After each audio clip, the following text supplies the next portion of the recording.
स्वागत है आप सभी का इस वीडियो में, जिसमें आज हम पढ़ेंगे क्रिया, यानी जिसको इंग्लिश में हम वर्ब बोलते हैं।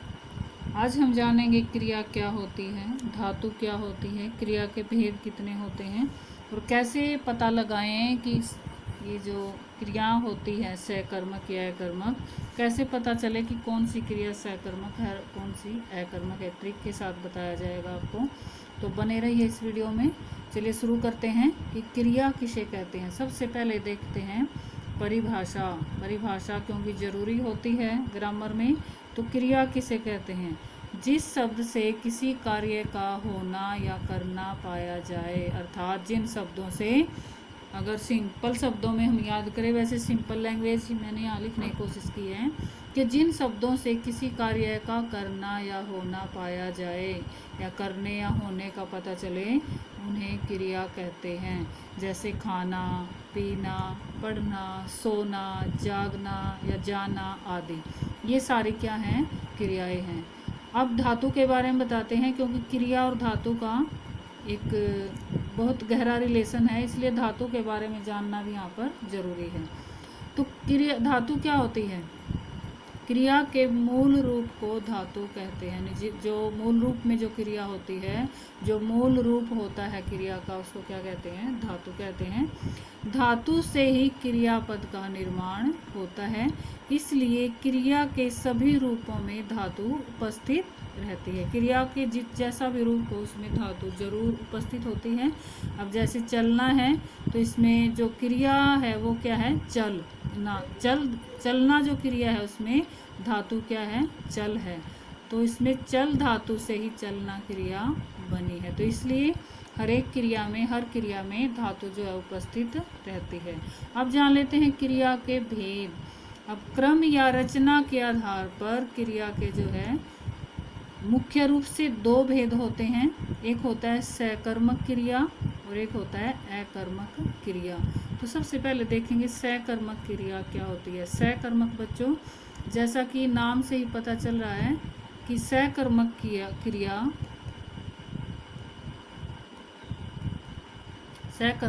क्या होती है? जिस क्रिया के साथ क्रम हो, यानी सकर्मक जब कर्म साथ हो। सकर्मक का मतलब है जब कर्म साथ हो। जिस क्रिया के साथ कर्म हो, अर्थात जिस क्रिया का फल कर्म पर पड़ता हो, उसे सकर्मक क्रिया कहते हैं। एग्जाम्पल देख लेते हैं। जैसे राम फल खाता है। अब राम क्या है? फल खाता है। राम क्या है? ये कर्ता हो गया, और खाना क्या है? क्रिया हो गई। तो इसमें कर्म क्या है? खाना क्रिया के साथ फल कर्म होता है, तो फल क्या है? इसमें कर्म है। दूसरा एग्जाम्पल है सीता गीत गाती है। सीता गीत गाती है। सीता क्या होगी? कर्ता हो गई, और गाना क्या हो गया? क्रिया हो गया, और गाना क्रिया हो गया, तो गीत क्या है? इसमें कर्म हो गया। गाना क्रिया है। क्या गाती है सीता? गीत गाती है। क्या खाता है राम? फल खाता है। जब क्या और किसको जैसे शब्द का हमें क्वेश्चन का आंसर मिल जाए वाक्य में, तो वहाँ पर सकर्मक क्रिया के चांस अधिक होते हैं। अब जैसे अकर्मक क्रिया है। अकर्मक क्रिया यानी जिसमें कर्म होता ही नहीं है, जिस क्रिया के साथ कर्म नहीं होता, अर्थात जहाँ क्रिया का फल कर्ता पर पड़ता हो। क्रिया का जब कर्म नहीं होगा, तो क्रिया के व्यापार का सीधा फल किस पर पड़ेगा? कर्ता पर पड़ेगा। एग्जाम्पल देख लेते हैं। जैसे राधा रोती है। अब रोना क्या है? क्रिया है। अब इसमें कर्म नहीं है। राधा क्या रोती है? क्या किसको कोई एग्जाम यहाँ पर क्वेश्चन का आंसर नहीं मिल रहा, तो कर्म नहीं है इसमें, तो इसलिए इसका पूरा फल किस पर पड़ता है? राधा पर। तो ये इसलिए क्या है? रोना अकर्मक क्रिया है। अब दूसरा, जैसे मोहन हंसता है, इसी प्रकार से ये है हंसना। क्या हंसता है? इसका आंसर नहीं मिल रहा, तो ये क्या है? हंसना अकर्मक क्रिया हो गई। अब ये इसकी ट्रिक मैंने जो अभी समझाई आपको, इन दोनों क्रियाओं की पहचान कैसे करें। अब ये बच्चे कन्फ्यूजन में आ जाते हैं कई बार। तो क्या वह किसको प्रश्न से मिलती है? जब भी एग्जाम्पल आए पेपर में और ये पूछा जाए कि बताइए इसमें सकर्मक क्रिया है अकर्मक, तो कैसे इसका आंसर मिलेगा? अगर इसमें क्या और किसको जैसे सब प्रश्न का आंसर मिल जाता है तो वो सकर्मक है, और अगर नहीं मिलता तो वो अकर्मक है। जैसे मैंने अभी बताया, राम फल खाता है, राधा रोती है। राधा क्या रोती है, किसको रोती है, तो ये आंसर नहीं मिले, इसलिए यहाँ पर क्या है, कर्मक क्रिया है। और राम क्या खाता है, किसको खाता है, फल को खाता है, इसलिए यहाँ पर क्या है, सकर्मक क्रिया है। तो यदि दोनों का उत्तर मिल जाता है, इनका क्या और किसको का, तो सकर्मक क्रिया होता है, नहीं तो वहाँ पर क्या होता है, अकर्मक क्रिया होते हैं। अब इसके बाद जान लेते हैं हम कि क्रिया के और भी कई प्रकार होते हैं, उनके बारे में जानना भी जरूरी है आपके लिए। मुख्य रूप से तो सकर्मक और अकर्मक होती है, लेकिन क्रिया के कुछ अन्य भेद भी होते हैं जो इस प्रकार से हैं। देखिए, सबसे पहले हम बात करेंगे सहायक क्रिया की। यह मुख्य क्रिया के साथ प्रयुक्त होकर अर्थ को स्पष्ट व पूर्ण करती है। सहायक क्रिया यानी हेल्पिंग वर्ब जिसको हम इंग्लिश में बोलते हैं, उसका काम क्या होता है कि यह क्रिया के साथ प्रयोग होकर अर्थ को स्पष्ट और पूर्ण करती है। जैसे मैं घर जाता हूँ, अब हूँ क्या है इसमें, जैसे इंग्लिश में इज एम आर होगी प्रेजेंट इंडेफिनिट में, तो इज एम आर क्या होती है, सहायक क्रियाएं होती हैं। तो इसी तरह से यहाँ पर हूँ क्या है, ये है हेल्पिंग वर्ब यानी सहायक क्रिया। वे हंस रहे थे क्या है इसमें, सहायक क्रिया। तो सहायक क्रिया का काम क्या होता है कि वह मुख्य क्रिया के साथ प्रयोग होकर अर्थ को स्पष्ट करती है। अगर यहाँ पर रहे थे और है नहीं होगा तो इसका अर्थ स्पष्ट नहीं होगा, इसलिए ये अर्थ को स्पष्ट करने में क्रिया की हेल्प करती है। अब आगे देख लेते हैं पूर्वकालिक क्रिया क्या होती है। जब कर्ता एक क्रिया को समाप्त करके दूसरी क्रिया करता है, जब हम पहले से कोई क्रिया कर रहे होते हैं और उस काम को समाप्त करके हम दूसरा कोई कार्य करने लग जाते हैं, तो जो पहले वाली क्रिया होती है उसको पूर्वकालिक क्रिया कहते हैं, यानी पहले वाली क्रिया। आ गया समझ में।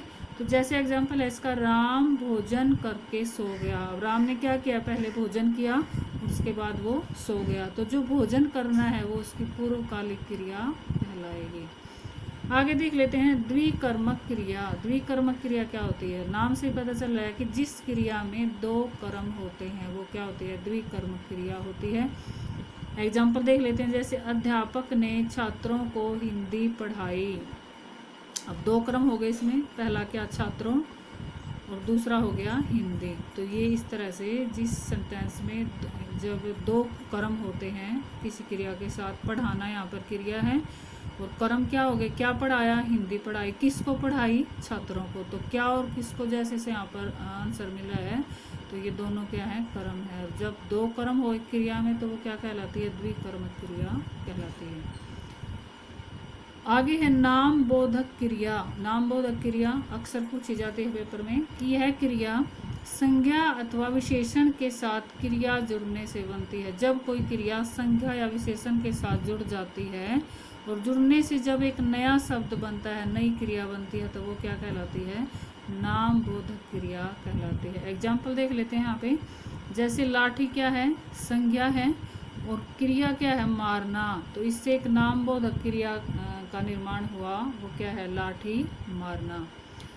अब विशेषण है पीला और क्रिया है पढ़ना, तो इससे एक नई क्रिया का निर्माण हुआ नाम बोधक क्रिया का, और वो है पीला पढ़ना। तो इस तरह के काफ़ी एग्जाम्पल्स आपको हेल्प बुक में मिल जाएंगे, वहाँ से आप ज़्यादा से ज़्यादा प्रैक्टिस कर सकते हैं।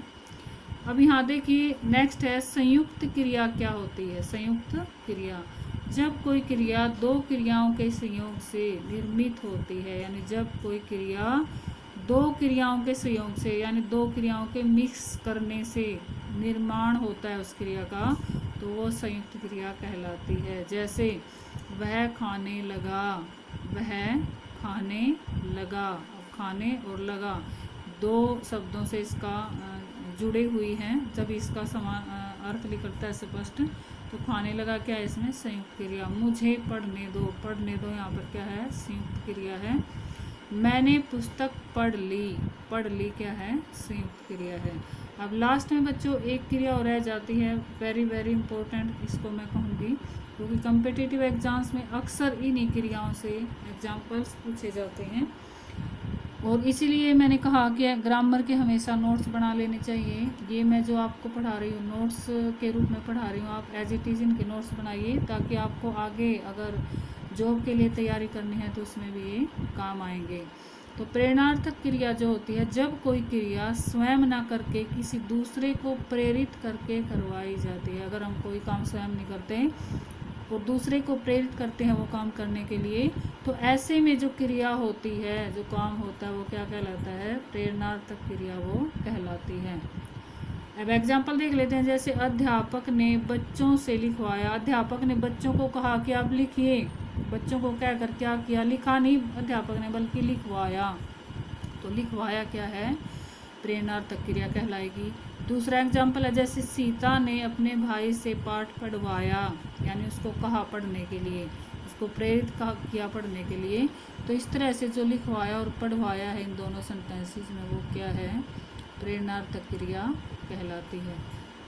तो बच्चों, आज हमने इस वीडियो में पढ़ा कि क्रिया कितने प्रकार की होती है, क्या होती है, धातु क्या होती है, सहकर्मक और अकर्मक क्रिया क्या होती है, और उसके अलावा क्रिया के कुछ अन्य महत्वपूर्ण भेद जो थे, जो मुख्य क्रियाएं होती है जिनमें से क्वेश्चन पुट अप किए जाते हैं एग्जाम में, तो वो मैंने आपको सभी यहाँ पर क्लियर की। इनके ज़्यादा से ज़्यादा एग्जाम्पल देखने के लिए आप हेल्प बुक देख सकते हैं कोई भी, और अगर नहीं भी देखेंगे तो यहाँ से कंसेप्ट आपका क्लियर हो गया होगा। तो इनको नोट्स के रूप में बनाइए एज इट इज़ और फ़ायदा उठाइए।